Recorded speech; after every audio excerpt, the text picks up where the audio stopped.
begin with a recap of whatever we have been doing so far. You must be pretty bored of seeing this over and over again, but still, it's important to just remind ourselves of these things because they are fixed needs.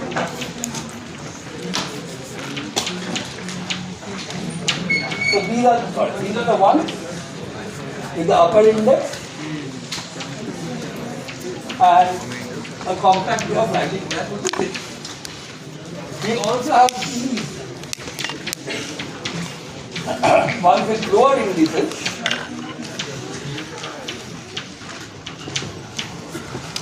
And they are written with lower index, but the connection with the original epsilon x is given by this. The important point is when you do a Lorentz transformation, x mu's of course changes like even x mu's are the coordinates, so when they change, they obviously change under the standard Lorentz transformation. However, when you're talking about these x's, they change slightly differently. So when they change under Lorentz transformation, the change is done by a different matrix. This matrix M is related to L.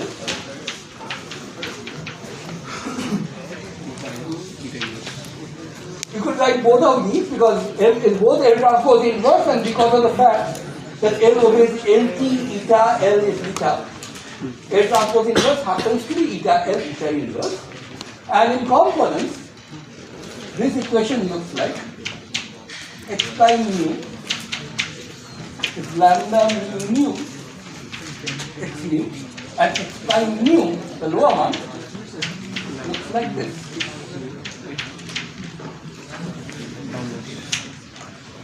In both cases, the new components are linear combinations of the old components, but the coefficients in the combination are slightly different.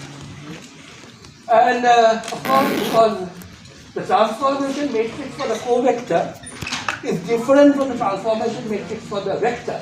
One is L, the other is this M. I could have of course called this M mu nu. The only reason why we are using the same lambda is because of this result, that this matrix M, which is of course L transpose inverse, is also this. And what that means is this is what this equation looks like in components.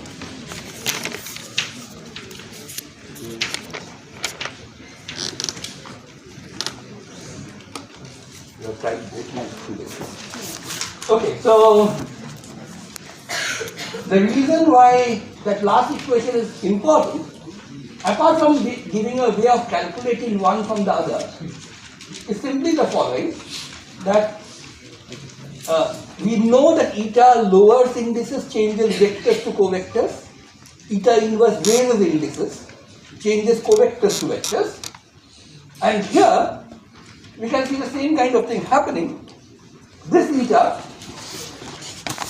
essentially lowers this index of lambda, and this eta sigma nu pulls up this. So to remind you, eta with upper indices are basically component of eta inverse. Now you might say that's trivial because we are using an eta which is self-inverse, but we will not necessarily always be using that.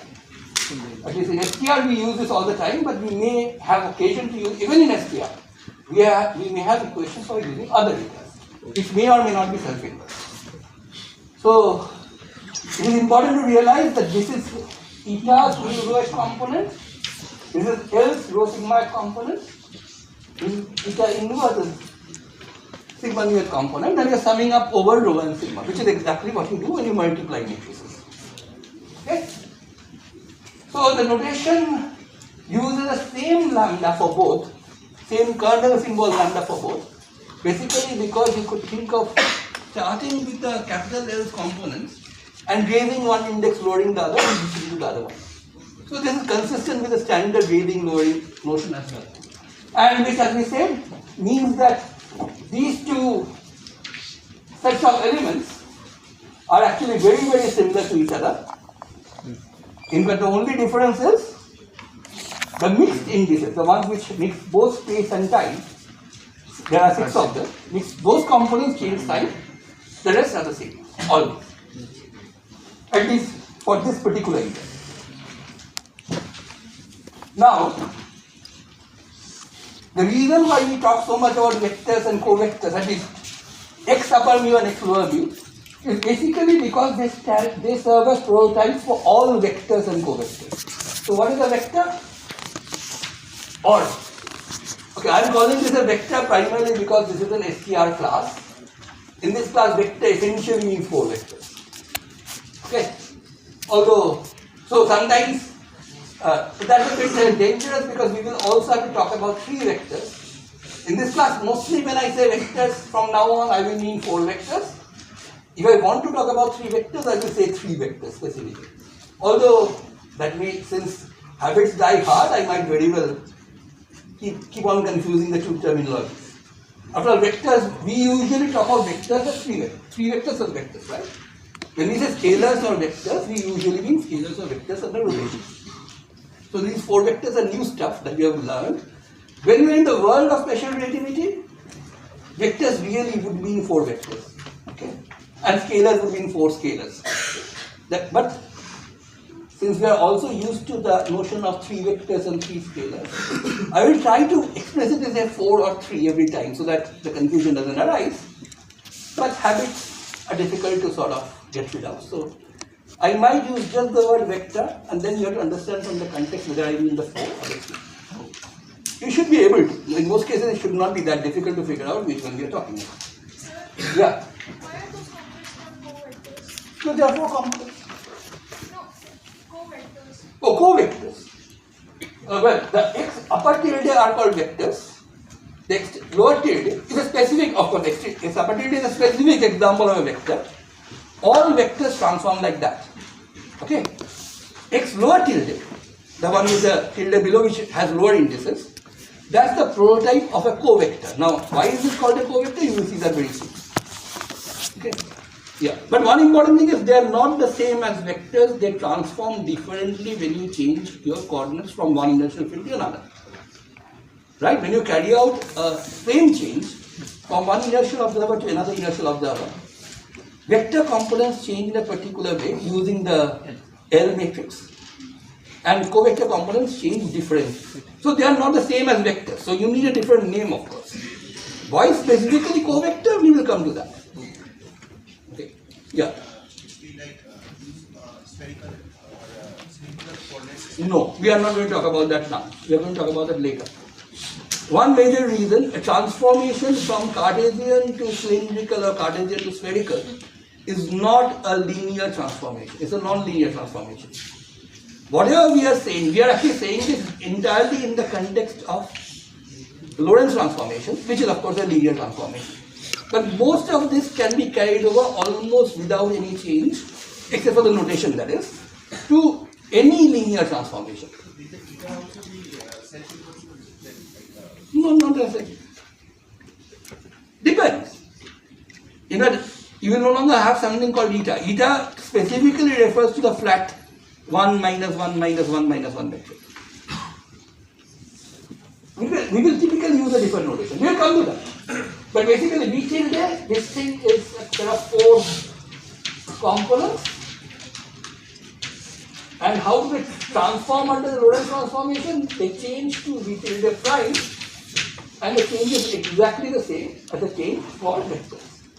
So, the space-time 4 vector is a prototype for all 4 vectors. Every 4 vector changes under the Lorentz transformation exactly the same way that the coordinates do. And so there will be W0, W1, W2, W3. But if you already had a 4 vector and you wanted to change it to this, then the rule would be simple. It will be just this. Sorry, not minus 1, but minus W2, minus W3. Just like x lower 1 is minus x upper 1. Similarly, given a 4 vector, you can always make it into a covector just by changing the sign of the spatial components. and keeping the temporal component unchanged. Now, how does the W lower tilde change? When you carry out a Lorentz transformation, this picks up the factor M, which we are talking about. This is the L transpose inverse or eta L, eta inverse, whichever one you want to talk about. Okay. And in components,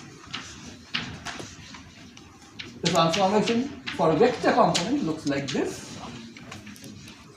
And let me again emphasize the consistency of the placement. Mu up here, free index, mu free index up here. And the nu is some lower. So one is upstairs. Of course, the mu on the V has to be upstairs because that's a vector component. And this mu is down here because summation is only allowed over upstairs, downstairs in this. And similarly, you should see that this is exactly identical to this, except that instead of x's, we are putting in v. That's the only change. So v prime mu will be lambda, and the mu has to go downstairs here. Mu has to be the first index because that's the row index for the matrix. Has to be on the left but downstairs here. And then, okay, instead of v prime, let's talk of a different.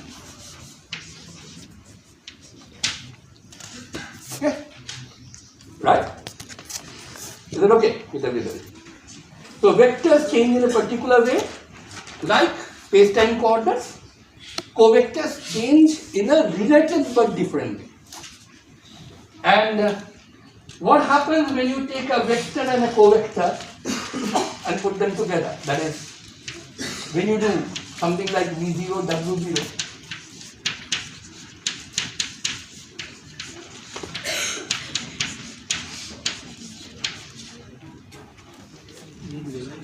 What you get is an invariant under all Lorentz transformations. So you can think of covectors as a means or a machine which acts on a vector and produces a scalar. Scalar in the true sense of the word, scalar in the invariant sense of the word. Okay. So this is basically a way of acting on vectors and producing numbers. Okay. And it does so linearly in the sense that instead of capital V, we are putting C1 V1 plus C2 V2. When I say 1 and 2, I don't mean components, I mean one vector, another vector. Okay, let's use different names. Let's say alpha times, instead of V, suppose I wrote, instead of V here, I wrote alpha times capital A plus beta times capital B. Of course, that would mean the components of this 4 vector would be alpha A0 plus beta B0. And you are doing the same thing plus, of course, the other term. We are doing this for, instead of doing this for V, you are doing this for a sum like this, alpha A plus beta B. Whose components are, of course, alpha A0 plus beta B0, alpha A1 plus beta B1, and so on. Exactly what are we doing in that V0W? What are we doing in that V? We are doing just exactly what the thing writes. So it's an operation we are going to find numbers from the vector. So basically, this is an operation given a vector and a covector. You get a number out of it. Not with 2 vectors. So combining vectors and covectors gives us a number. Gives us a number. And gives us a number in a linear fashion, which was what I was trying to show. Which is sort of obvious. That is, if you replace a vector by a linear combination of 2 vectors, the resulting number becomes the same linear combination. This is something which you must have seen in linear algebra. Have you? How do you, the set of objects, new things, not vectors, but which act on vectors to produce numbers linearly. Have you seen this before? I don't know whether you have done that much linear algebra. Have you seen dual vectors? Not yet. Okay. Yeah, your question. Sir, why do we invent a covector? Can't we just take x naught? Yeah. Okay, let me answer this. Imaginary numbers, right? So why don't we use that? What? We can use imaginary numbers. No, we should not. Why? Why would you? What? Because it makes. Why make life difficult? Why make one more class of vectors? Okay, that's a good point. But okay, let's forget about imaginary numbers. You could even just as well say, okay, I'm saying you have a vector and you have a covector, you get a number out of it.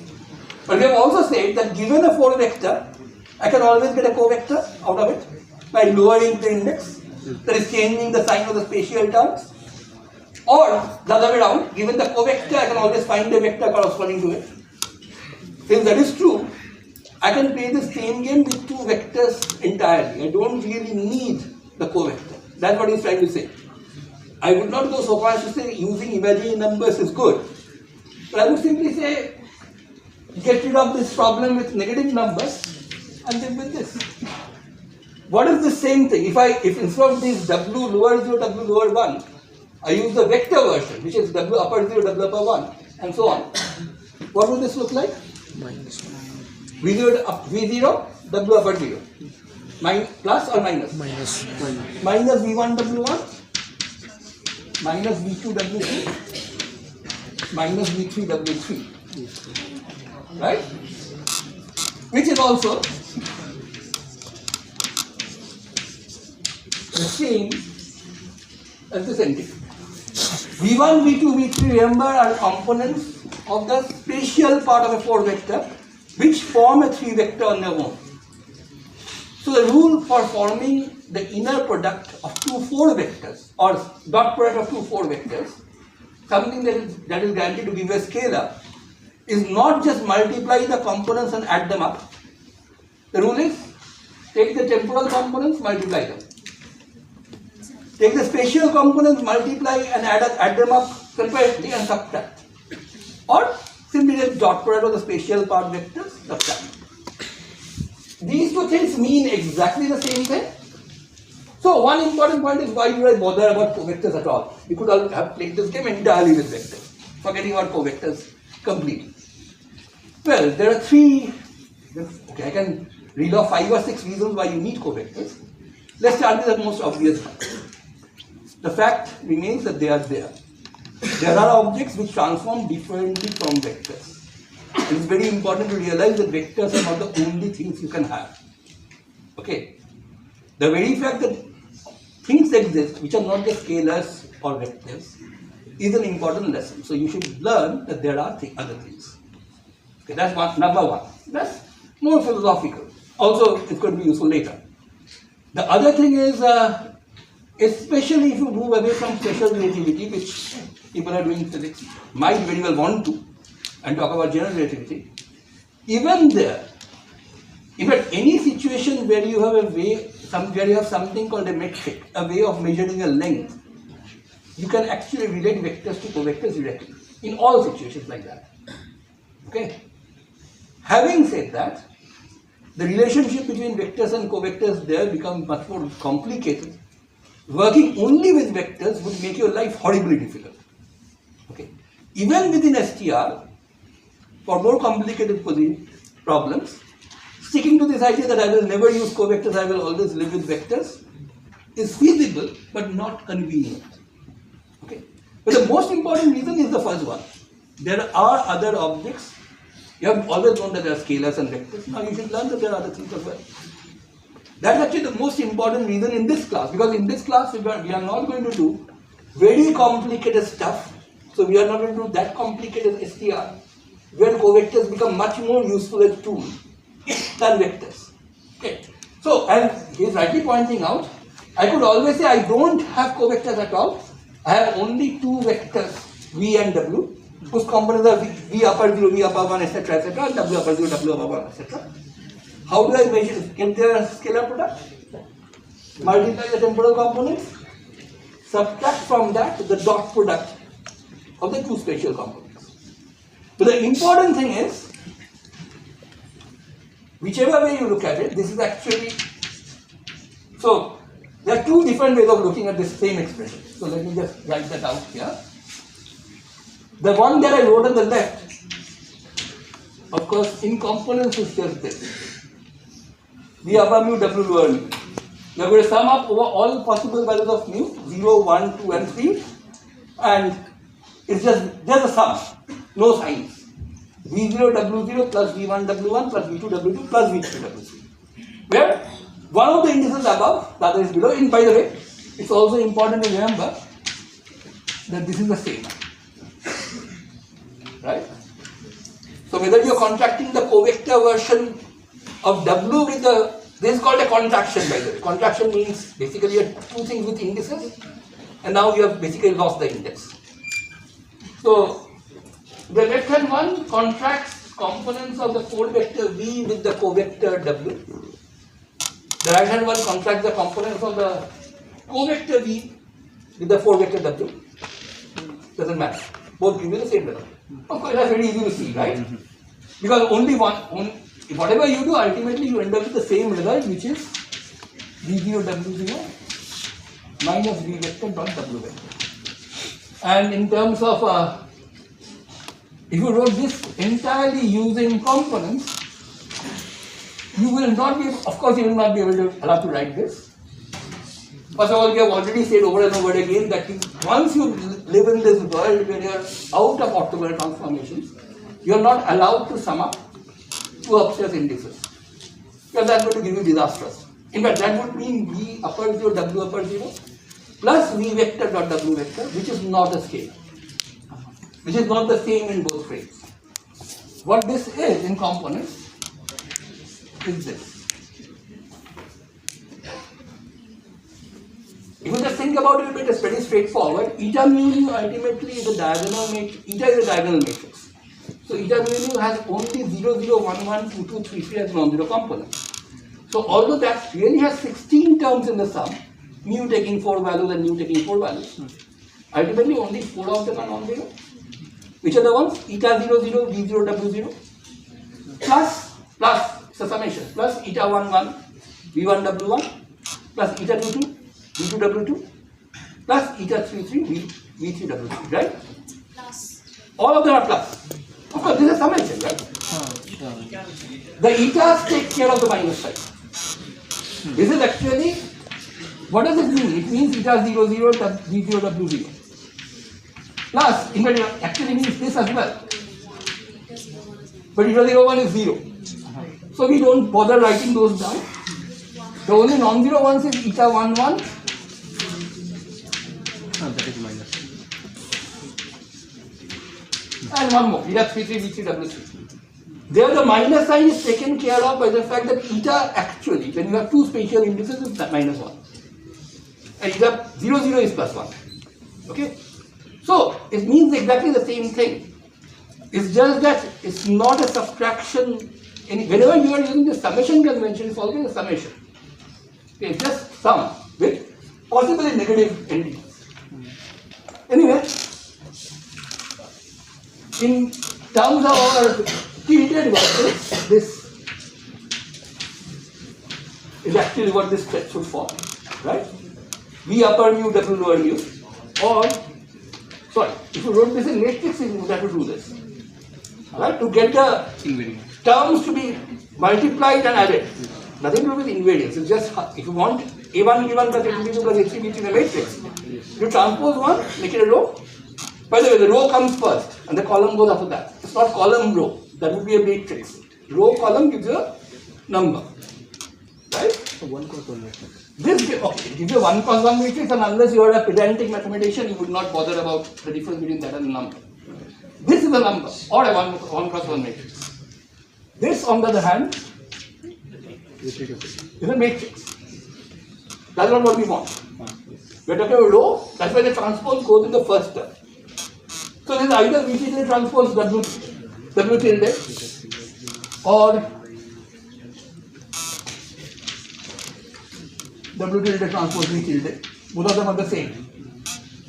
Okay. Or if you want to do this, if you want to use both vectors, it's actually V tilde transpose eta W tilde. The eta, there is a matrix eta sitting in the middle, does the job of changing the signs of W. Okay. Remember W upper tilde, that's a vector. Eta acting on W upper tilde is actually the W lower tilde. So this is exactly the same as this. This one is exactly the same as this. What does eta do? Acting on W upper tilde, it gives you W lower tilde. So I do not understand one thing. Upper tilde B need not be equal to upper tilde W. Why No, it's not. the combination should be a... That's a very good question. That's exactly what I was coming to. Something which nobody has spotted so far, I guess. I think he has spotted that. V0 square minus V vector square being invariant is sort of obvious from the fact that V0, V1, V2, V3 transforms exactly like x0, x1, x2, x3, and you know that x0 square minus x1 square minus x2 square minus x3 square is an invariant. So it stands to reason that this is the same transformation. V0 square minus V1 square minus V2 square minus V3 square would be invariant. Or W0 square minus W1 square minus W2 square minus W3 square will be invariant for the same reason. It's not so obvious that if you do it with two different things, V and W, both of which are transforming like vectors, or one like a vector or the other like a covector. Let's say both like vectors, then V0 W0 minus V1 W1 minus V2 W2 minus V3 W3. That's a different thing, right? Why is that also a scalar? I kept on saying it's a scalar, and everybody agrees. And we should. No, wait. That's how covector is. No, how do you know it's a scalar? Let's check. V dot W is a scalar. That part, Why is V dot W a scalar? it's a scalar product, right? But that is actually a big problem because It's not a scalar. V dot W is a scalar under rotation Rotations. and not under Lorentz transformations. If under Lorentz transformations, V dot W has to change because V dot W will also change. Okay, why is this a scalar? And it's not even a scalar, it's a 3 scalar, this is a 3 scalar. 3 scalar, remember? The very fact that you are saying 3 scalar means you are talking about rotation, what happens under rotations. Okay. But let's, so V dot W being a scalar. Under rotations, of course, this is invariant because under rotations, this thing doesn't change as we know. This is a known 3 scalar or scalar product that you learned about. And this one, when you rotate your coordinate system, the temporal components of four vectors don't change. So V0 doesn't change, W0 doesn't change, that's an invariant. But that's only under rotation. To qualify as a genuine scalar under a Lorentz transformation, that is something which does not change under any Lorentz transformation. So let me just quickly show you how that worked out. Let's just do it with this one. So what happens when you transform your coordinates? This changes, this changes. That V0, V1, V2, V3 changes. So do W0, W1, W2, W3. But they don't change in the same manner. This changes to this. Right? This is what V tilde changes to. Right? L V tilde. The matrix L acts on this. And of course in the formula you have a transpose, so you are going to do a transpose of that. And how does how does W tilde change? Right? Is that okay? So under a Lorentz transformation, when you carry out a Lorentz transformation, components of this change, so do this. How do they change? This one changes using L, this one changes using M. Different changes. So those two V are same. Which V? The upper tilde and the V upper tilde. Okay, let me write down one more step. Let's say under the Lorentz transformation, what we want is V tilde changes to V tilde prime. Okay. W tilde changes to W tilde prime. Okay. Then what is V tilde prime? It is L That's L V tilde, right? That's what happens to vector. You apply the L matrix on that. What happens to W tilde? It changes W tilde prime, where you apply another matrix, which we have called M. So what happens to this? How much is this? L times V tilde transpose. What is that? That's V tilde transpose M W. L transpose M is identical. And L transpose M is designed to be identity, right? M is L transpose inverse. Okay? So this thing, under a Lorentz transformation, each component which goes in here, that changes, right? V tilde becomes V tilde prime, W tilde becomes W tilde prime. And they change in different ways. The vector and the covector do not change identically. But this non-identical change is exactly what you need to get an invariant out of them. Yeah? Could you prove this without using covectors at all? That is, yeah, you could. Could you prove this fact? Because if you say that I don't want to ever use covectors, I will only use vectors, then this is the invariant. Yes. What happens under Lorentz transformation? You do a Lorentz transformation, this becomes utility prime transpose, eta stays the same. Eta is 1 minus 1 minus 1 minus 1. Right? W tilde prime. Now this is what? This is LV. Yes. And what about W tilde prime? That's LV. Right? This being a, sorry, LW. This being a vector, both of them are vectors, they both transform the same way. But then what do you get? This becomes V transpose, L transpose eta L, W. And now comes the magic of Lorentz transformation. We know that L transpose eta L is eta. No, it's not invariant. You cannot say L transpose and these are not things which are either invariant or variable. They talk about the transformation. Asking questions like is L a scalar or a vector or etc. doesn't make sense. L is what transforms. Scalars or vectors either don't transform or other things also transform. But L is not something which falls in that category. L is telling you what the transformation is. But this is eta, which is something we had proven long ago. What that means is you start with V and W, 2 4 vectors, form this quantity V0 W0 minus V1 W1 minus V2 W2 minus V3 W3. Change your coordinate system. All the components have changed. Calculate that again. You end up with exactly the same value. Okay. The important point is not just the fact that you get the same value. More important is the fact that you can always tell what that value is going to be. Okay, let me just explain that thing. Suppose somebody told you this combination V0 W0 minus V1 W1 minus V2 W2 minus V3 W3 without telling you V0 V1 V2 V3 etc. separately. You don't know the individual components of the 4 vectors involved. But somebody has told you this combination and then asked you, can you tell me what this combination is going to be when seen by another observer? Another inertial observer, that is. The answer is yes, you can. There is a way in which you can carry over the information you have about this from one frame to another. In this case, the way is very simple. The thing doesn't change. But on the other hand, if somebody told you V0 W0 plus V1 W1 plus V2 W2 plus V3 W3, where I mean all vector components, then if you know it in one frame, you have no way of knowing it in another frame. Okay? And this brings me to another thing, the fact that the scalar product V dot W is a scalar. Well, that's true only under rotations. Why?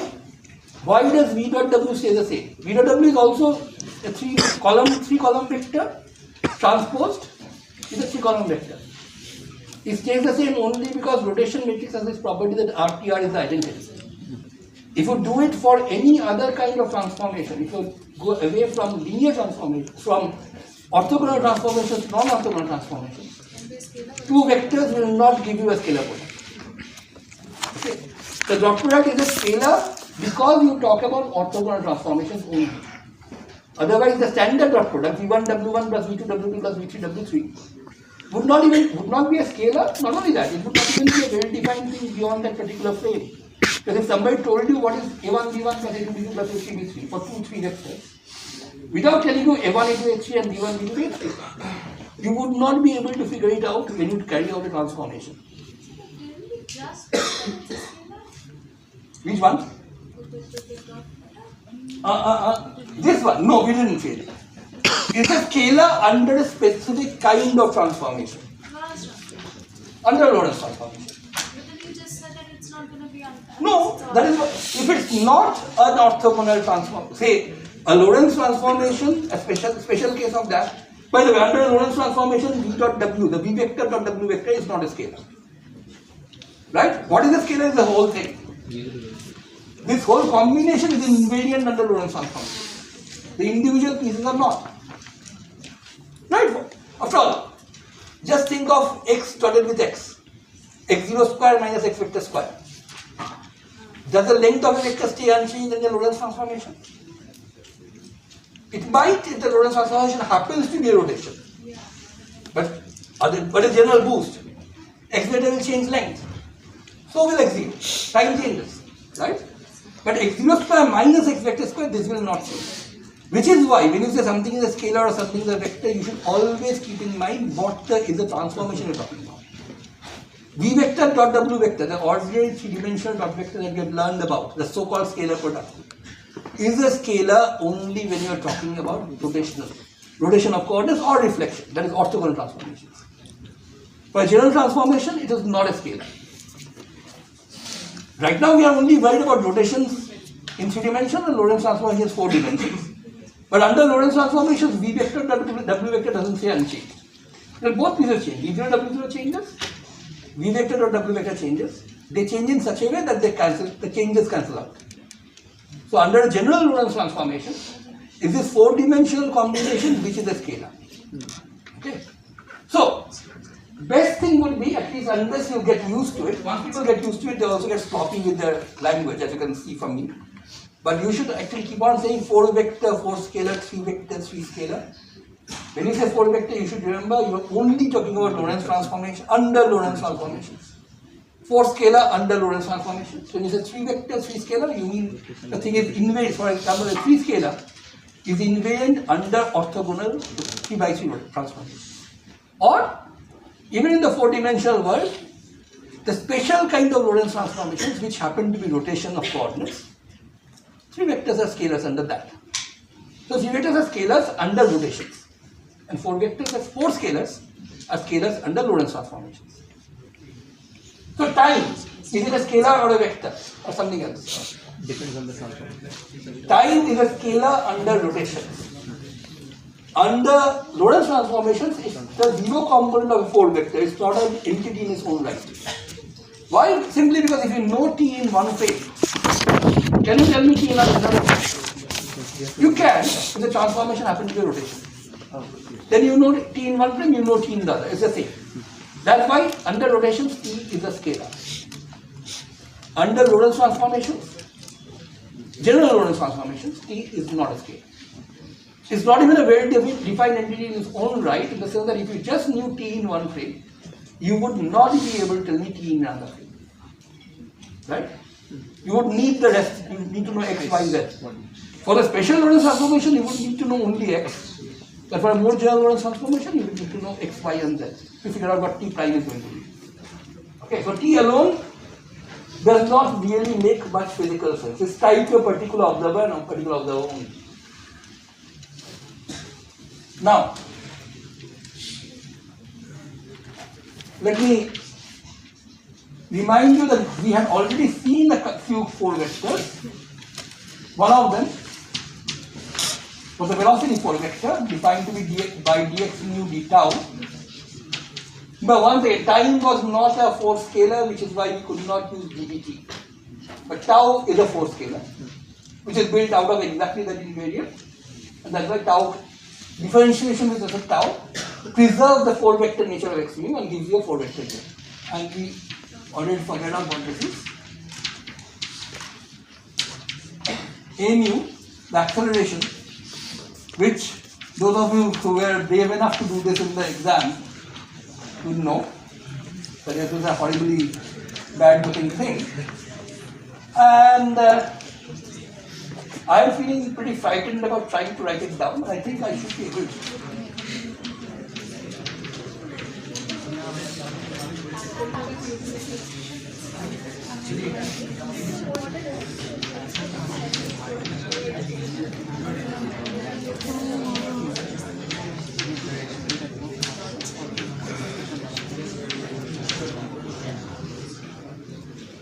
I'm feeling pretty proud of myself. It's really, the only thing I could have messed up, by the way, were the powers of gamma u. Because gamma u's are dimensionless, so putting in more powers or less powers cannot be obviously understood. The acceleration 4 vector has 4 components, each of which have the dimensions of acceleration. And that should be enough to actually tell you that the rest should be, for example, this one should be an acceleration. So the u vector dot A already gives the acceleration. U vector has to be rendered dimensionless. So phi c has to be there. But with that argument, I cannot tell you whether this is gamma u square, gamma 2 u over 5. That one I have to memorize. A vector, I know it's an A vector anyway, acceleration, plus a piece which has u dot A into u, but has to be 6 squared below to give a dimension of acceleration. But again, the gamma u square factor, that has to be memorized. Or, much better, work it out again. It takes 2 minutes to work it out. Once you get used to it, it's much better than relying on your memory. Okay. Now, we had already done this before, but let me just show you how easy things become once you realize that 4 scalars exist. Or the fact that 4 vectors and 4 transform in a particular manner. Okay, what is u upper mu, u lower mu? This is also often written as the invariant norm or norm squared. Although some people just write norm, some people write norm squared. That's really not very uniform notation.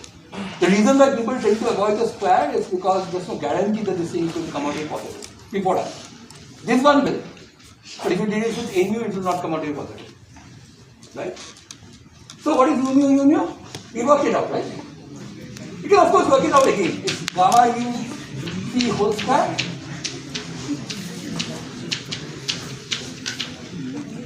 There's of course, remember how do you calculate the norm, the inner product of some, norm means inner product of something with itself, right?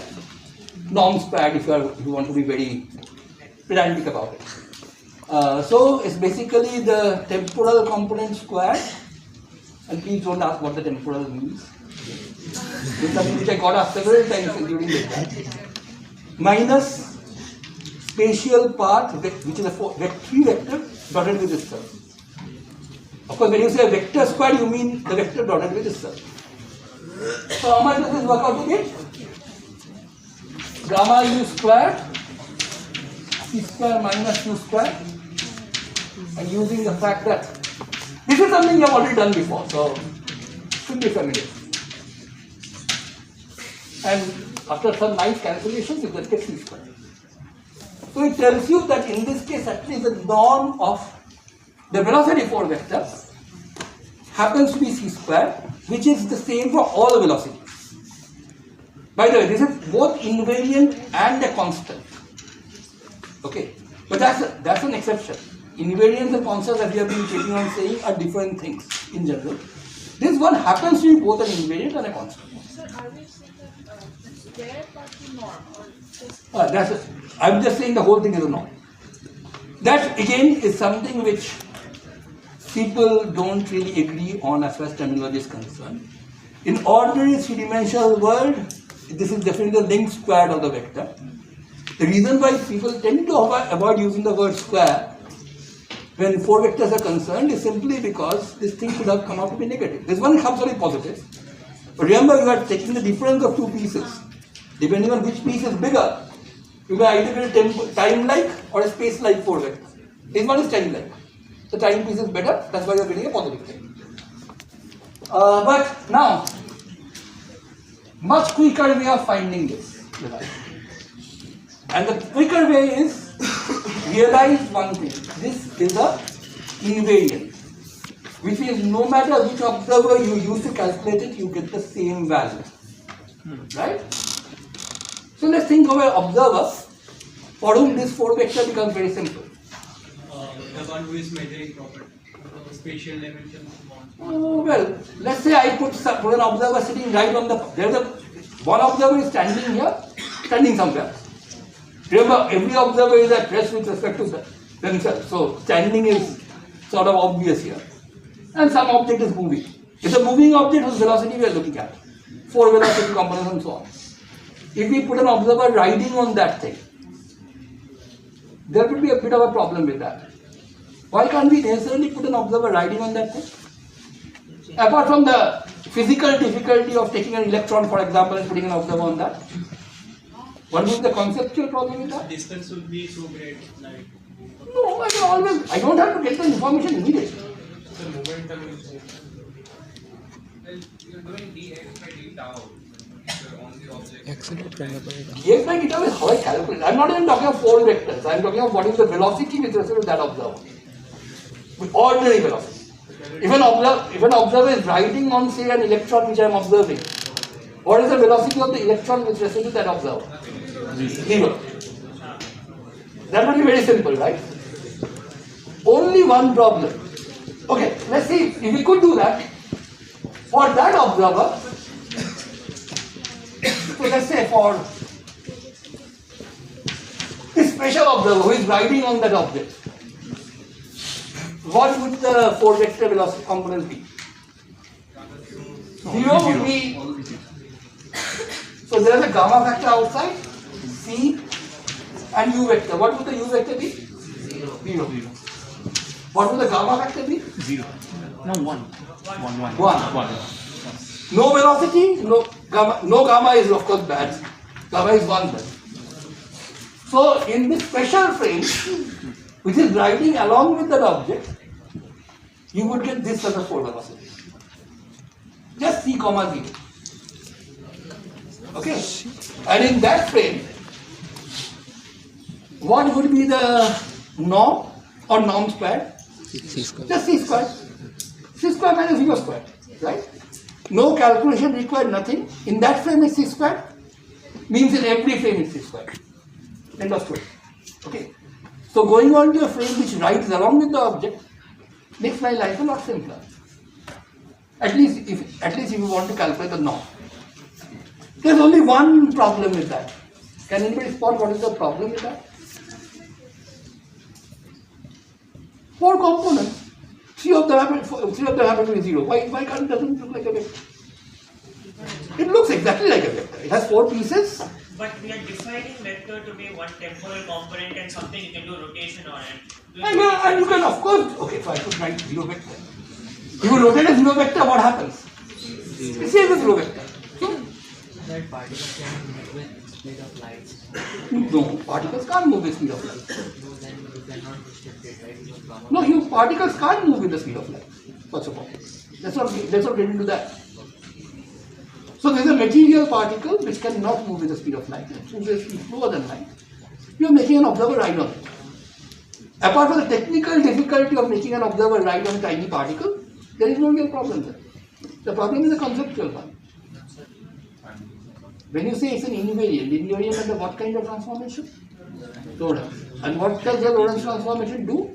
Give you measurements from one inertial observer, changes them to another inertial observer. An observer riding on a particle is not necessarily inertial. If the particle accelerates, suppose I am an inertial observer. I see this particle accelerate. An observer riding on that particle would also accelerate. Right? So that will not be inertial. But in that instance, we can consider them to be null. No, you cannot. That's wrong. What you can do is something else. An observer who is non-inertial, period. You cannot just look at an instant and consider that. Why can't we say everything around him is non-inertial and he is inertial? I don't think I need to get into a debate of what laws of inertia mean. That's something you should have learned in the first semester. Sir, if he is accelerating, you can also say that he is staying with a 0 velocity and everything other than him is accelerating. Yeah, you can. So he is inertial with respect to his... No. Okay, let me just make one thing very clear. Anybody who next says an observer is inertial with respect to somebody else will be demoted to the first year. You should know what Newton's first law really says. If you don't understand what Newton's first law is, please read it. What is the meaning of an inertial observer? Please read it. Inertial observers are not relative things, they are absolutes. An observer is either inertial or not inertial. It's not inertial with respect to somebody. And if you think that, that means there's a huge gap in your understanding of your Newton's first law, which by the way is very, very common. Newton's first law is one of the least understood laws of physics among physics students. So, because it sounds so simple, people don't pay attention to it. It's one of the most complicated, richest statements in the world. Think about it. We will talk about that later. But anyway, you are close. In the sense you can always find an inertial observer who at that instant has the same velocity. So it's not the observer who rides on the thing is not inertial. But at a given instant this observer has some velocity. You can always find another observer who at that very instant has the same velocity. And in that phase, so this is called a ICF, which is short for, any idea what that stands for? That is frame. Frame is just another way of saying inertial observer. No, the I is not inertial. I is instantaneously co-moving frame. So at that instant, it moves with the same velocity. Instantaneously co-moving frame. Okay? No, but what does it mean by we can find another observer? There are infinitely many other observers in the world, right? Just think of what happens if an observer, suppose in this particular instant, the velocity of that particle is u.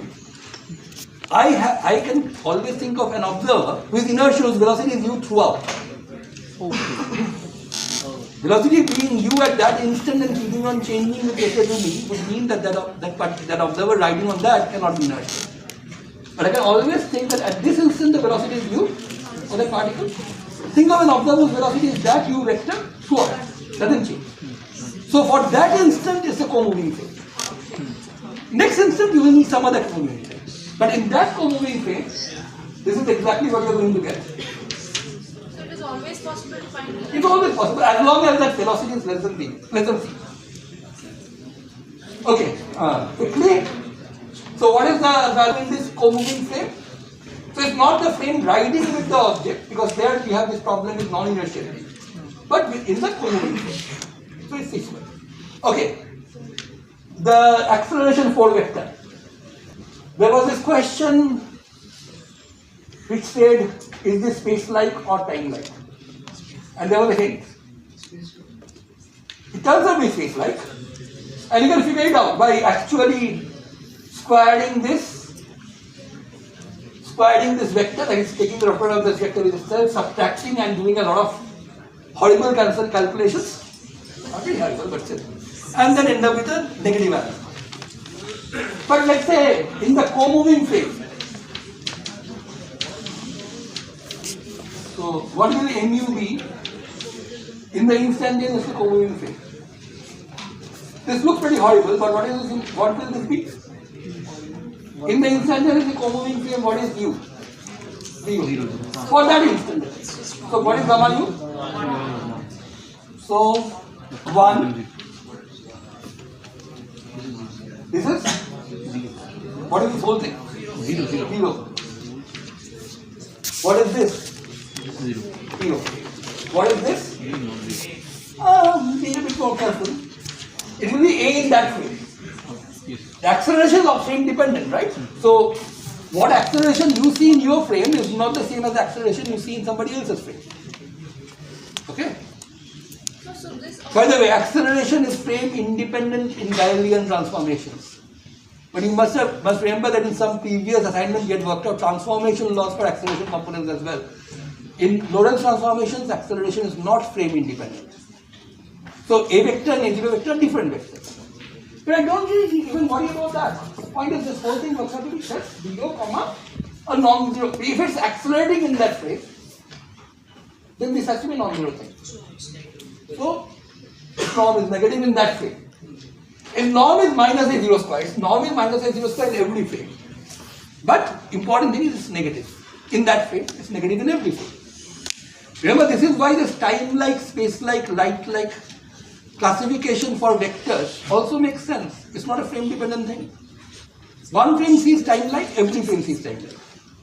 Positive stays positive, negative stays negative, 0 stays 0. The values even stay the same. Here you don't have an invariant entity in the sense, so you have an invariant entity, you don't have a constant entity. A0 square will definitely be different from A square.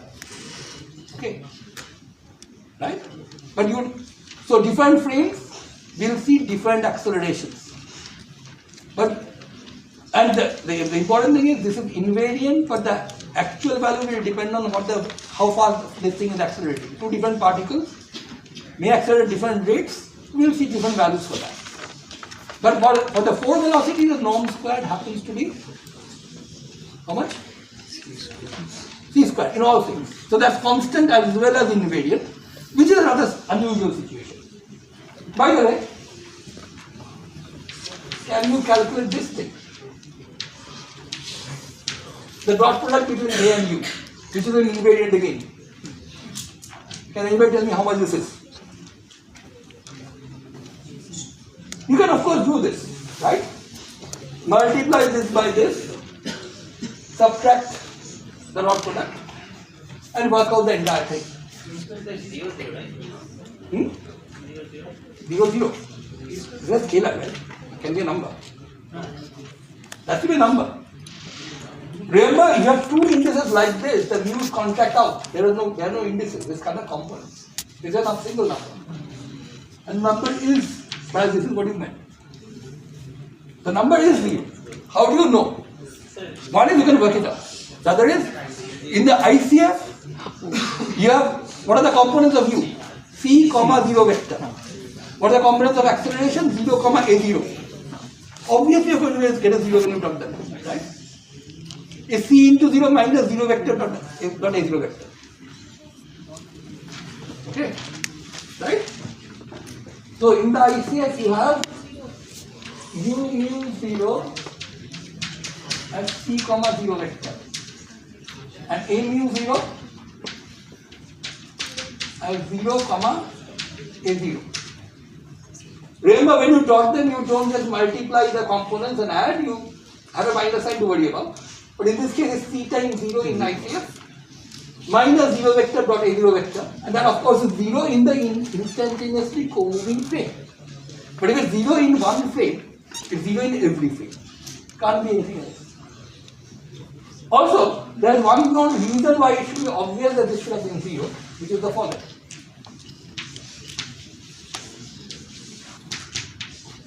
You know this already. And you differentiate both with respect to tau, both sides. The right hand side will give you 0.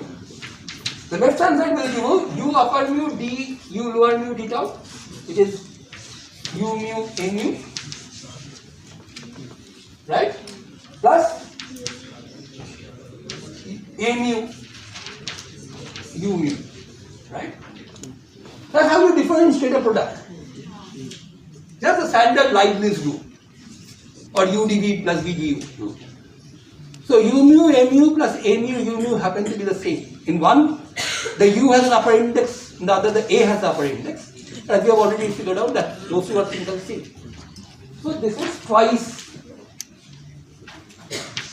u mu a mu equals 0. So the fact that the norm of the velocity 4 vector is constant, in this case the invariant is not important.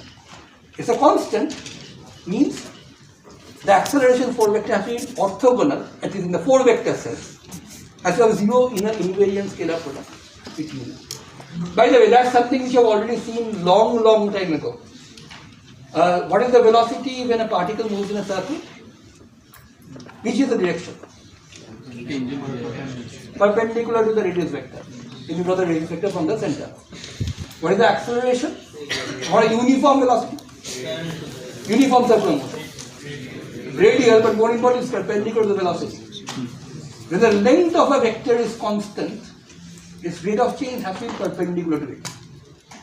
That's trivial. V dot V is the, say, for any vector. V vector dot V vector is a constant. Differentiate that, what you get? You get V vector dot V vector dt is 0. The same thing here. This is just the 4-dimensional version of that. Okay. The fact that u upper mu, u lower mu is c squared, a constant independent of time, independent of tau, tells you that u mu a mu is going to be 0. So that's one way of deriving it. Another way of deriving this would be take the u mu components, take the a mu components in any given frame, do this horrible calculation, which will give you 0 by the way.